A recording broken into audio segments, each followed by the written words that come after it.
Fee that one experimental movie. ತುಂಬಾ curiosity ಇರ್ತಕ್ಕಂಥ movie. So ಮುಂದೇನಾಗುತ್ತೆ ಅಂತ ಒಂದು ಕ್ಯೂರಿಯಾಸಿಟಿ ಬರುತ್ತೆ. ತುಂಬ ಚೆನ್ನಾಗಿತ್ತು, ಒಂಥರ ಡಿಫ್ರೆಂಟ್ ಆಗಿತ್ತು.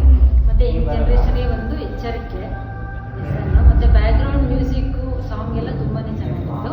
ಹೊಸ ಪ್ರಯತ್ನ, ಎಲ್ಲರಿಗೂ ಒಳ್ಳೆಯದಾಗಲಿ. ಎನ್ಕರೇಜ್ ಮಾಡೋಕ್ಕೋಸ್ಕರ ಕೂಡ ಎಲ್ಲರೂ ನೋಡಬಹುದು ಫಿಲಮ್ನ. ಮನೆಯವರೆಲ್ಲ ಒಟ್ಟಿಗೆ ನೋಡಬಹುದು. ಡೀಸೆಂಟ್ ಫಿಲಮ್, ತುಂಬಾ ಚೆನ್ನಾಗಿದೆ, different. Hacking concept of a movie, but there's really more to it. There's love story, there is a different angle, and it's a mind-bending movie. So I would recommend everybody to please come Yellowmani movie already. It's a Kannada film. Pretty nice, actually. To be honest, I thought it would be a hacking kind of movie, but I think towards the end it was something very different and complicated.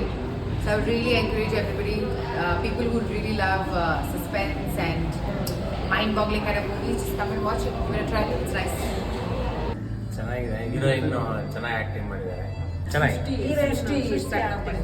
Super ಆಗಿದೆ sir. ಇನ್ನೂ 3 ಸಲ ನೋಡ್ತೀನಿ ನಾನು. Good movie. So ಗಿರಿ ಲಕ್ಷ್ಮಣ್ ಮಾಡಿರೋ cinema ದ್ವಿಜ ಚೆನ್ನಾಗಿದೆ. Story ಚೆನ್ನಾಗಿದೆ. Basically ಎಲ್ಲ ಯೂತ್ಗೂ ಇಷ್ಟ ಆಗುತ್ತೆ. ಸ್ವಲ್ಪ ಥಿಂಕಿಂಗ್ ಕೆಪಾಸಿಟಿ ಬೇಕು ಅನಿಸುತ್ತೆ ಎಲ್ರಿಗೂ ಥಿಂಕ್ ಮಾಡೋಕ್ಕೆ. ಸೊ ಸಿನಿಮಾ ಓವರ್ ಆಲ್ ಚೆನ್ನಾಗಿದೆ. So all the best and support ಮಾಡಿ ಕನ್ನಡ ಹುಡುಗ, ಅಷ್ಟು ಹೇಳಕ್ಕೆ ಇಷ್ಟಪಡ್ತೀನಿ. ಕನ್ನಡದಲ್ಲಿ ಮಾಡಿರೋ ಹುಡುಗ ಇದು ಫಿಲಮ್. ಕನ್ನಡದಲ್ಲಿ ನಾವು ಆಗಿ ಬಂದು ನೋಡಬೇಕು, ಸಪೋರ್ಟ್ ಮಾಡಬೇಕು ಅಂತ ಕಡೆಯಿಂದ ಕೇಳ್ತಾರೆ.